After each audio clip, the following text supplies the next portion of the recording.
It's Candice here from Hey Sweet Art, and this is a watercolor tutorial in collaboration with KUM Art Materials. This tutorial is a beginner-friendly paint-along with no real fussy instructions, so it's simply about letting the paint do what it wants to as it hits the paper. We'll be painting a variegated pothos in a stained glass effect. For this I am using a few Daniel Smith colors, which you can pause and screenshot here if you would like to use the same, but ultimately I would encourage you to use what you have and to just enjoy the process. I have provided this outline as a template, which you can download and either print directly onto your watercolor paper or transfer it using your preferred transfer method. I've mixed up my paint mixture to a sort of milk consistency, and as I work I will adjust my paints for what we are using and painting. Throughout this painting process I'm really just going to go about working in a predominantly wet on wet technique, and as I work from section to section I will let little slithers remain intact, so between segments there are going to be little white gaps, and this is going to help give us that sort of stained glass or mosaic tile effect. The intention with this watercolor paint along is really all about having fun. Here you can see where I'm leaving those little gaps in place. You should also start noticing that as I paint I might come in with a lighter wash first before dropping in wet on wet those darker splashes of paint color. To keep things interesting as well, I'm continually adjusting my color palette and painting in a variety of colors and shades of color to create interest in the pothos plant. There is a little bit of spontaneity and intuition at play here as well, and I think my best recommendation is that whatever colors you might choose, that they may be complementary, as in opposite sides of the color wheel, or at least split complementaries where they may sit next to the complement on the color wheel. This will just ensure a lovely relationship between the colors that you choose.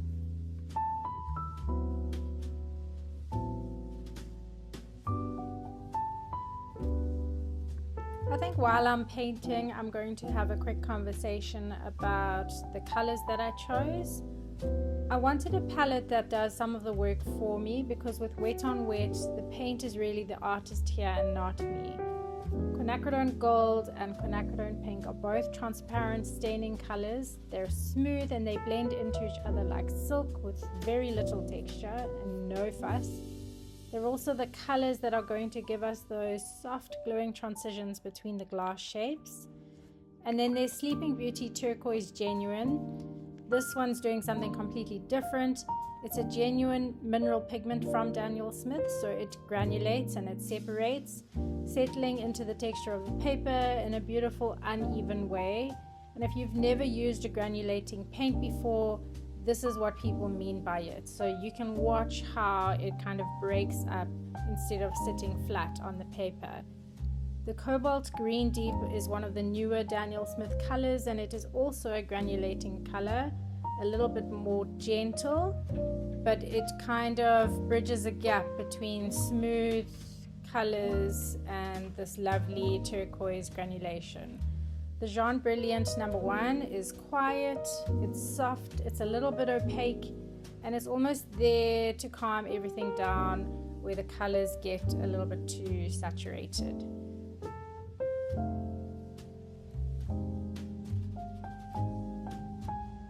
If you're someone who tends to overthink your color choices, a project like this is a really good reset. So you're not mixing on a palette and second guessing. You are just going to choose your 5 colors before you start and trust that the water is going to do the relationship building for you. It's a nice one to come back to whenever you're in a creative rut, because there's no wrong decision. Once the brush touches the paper, the water's making the call, not you, and that takes a surprising amount of pressure off.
going to be chatting about the wet on wet technique now and what leaving those slithers of paper exposed is going to be adding to our painting. So the wet on wet technique is really at the heart of the stained glass effect, or this mosaic tile effect. Instead of painting each little section and stopping, we are going to let the colors run into each other wet on wet. But the magic is actually in what we don't paint.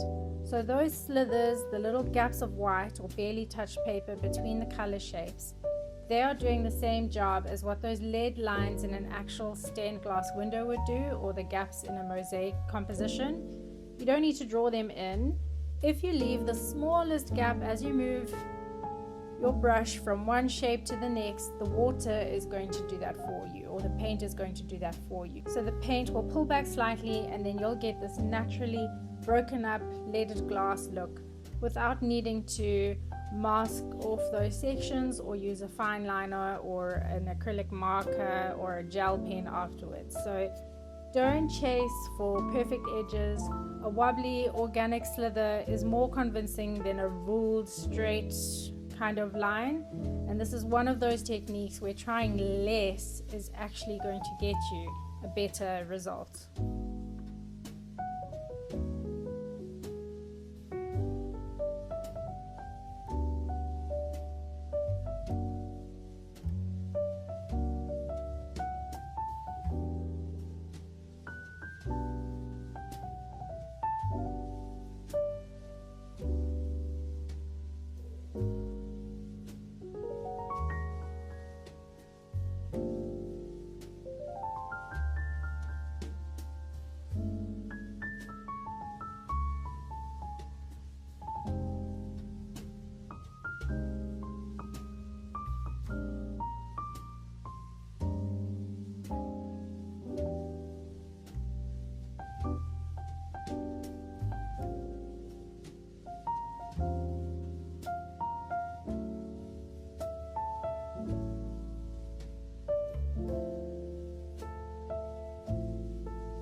This really doesn't have to be a methodical painting that you work through step by step. Instead of finishing one leaf section completely before moving on to the next, I would encourage you to work a little bit more sporadically. You can jump around the page, paint a little section here, leave it, go to a section on the other side, and then you can come back and you can work in layers. There's really no hard and fast rules with this. It is genuinely just enjoy yourself and paint along with me. So there's a real reason for this beyond just keeping things interesting. If you sit in one spot for too long, you could start overworking it, and you can lose that fresh wet on wet quality that we talked about earlier, because you're fighting paint that's already starting to dry, and moving around the page is going to give every section room to breathe and settle in its own time. The bigger reason is also about color storytelling. I'm not just filling the shapes in, I'm thinking about how the colors are going to talk to each other across the page. So watching how I move, I lay down a red here, and then I might jump to a green over there with some yellow, and then back to red somewhere else, and then more green. So these reds are going to lead into the greens, and then the greens lead into the yellows, and the yellows lead back into reds. And that repetition is what makes a piece feel cohesive, even though every single section is going to be slightly different in their values, their color, and their intensity. So your eye starts connecting dots, and it finds those reds across the page, reads them as a family, and then it finds the greens, and suddenly the whole thing feels intentional, even though I'm essentially improvising section by section.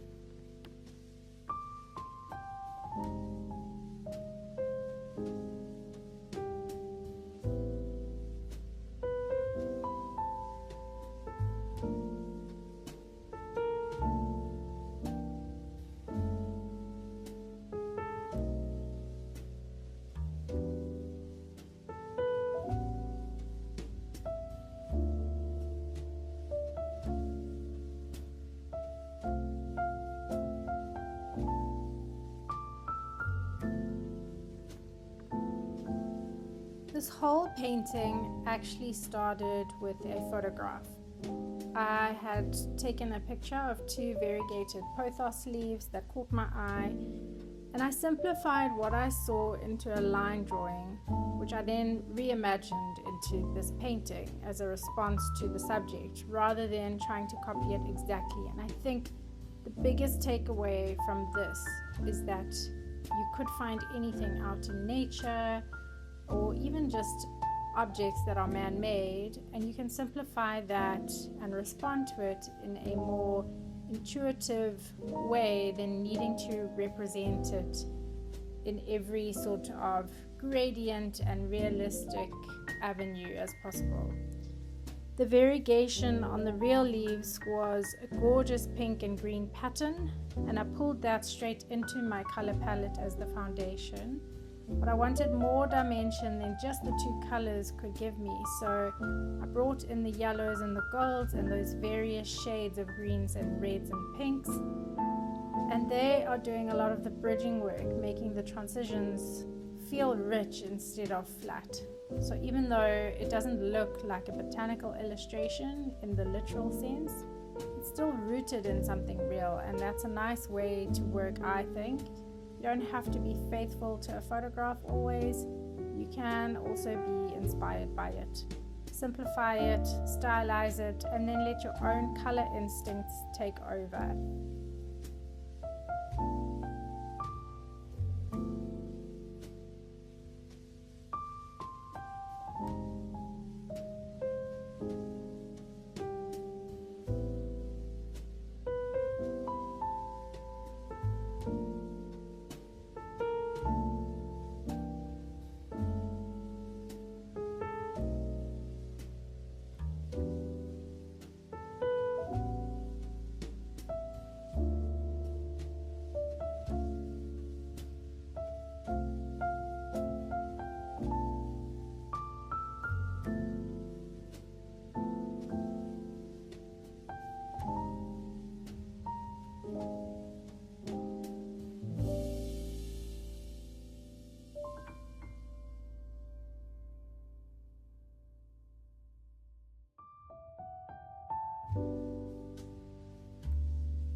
painted our leaves and we are about to move into the circular background, and this is the part that's a little bit different from everything else that we've done. So every leaf section that you've painted was templated for you, and you had a line to follow, a basic shape that was already decided, but the background is not. And this is the one part of the whole composition that's going to be entirely intuitive and entirely subjective.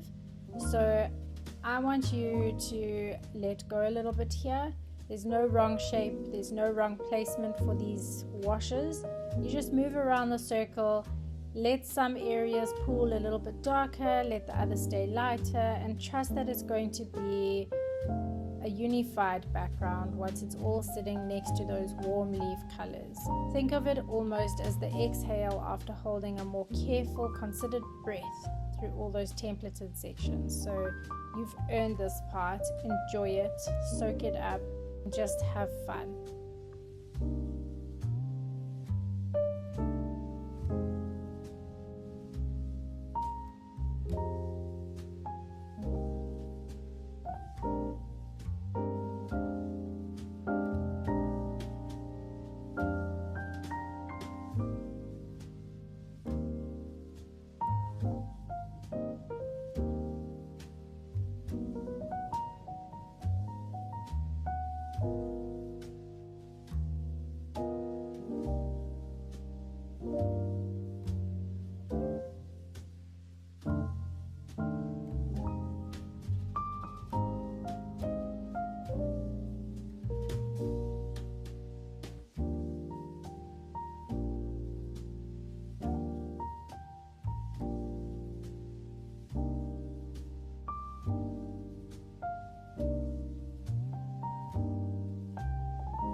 So that is basically our pothos finished.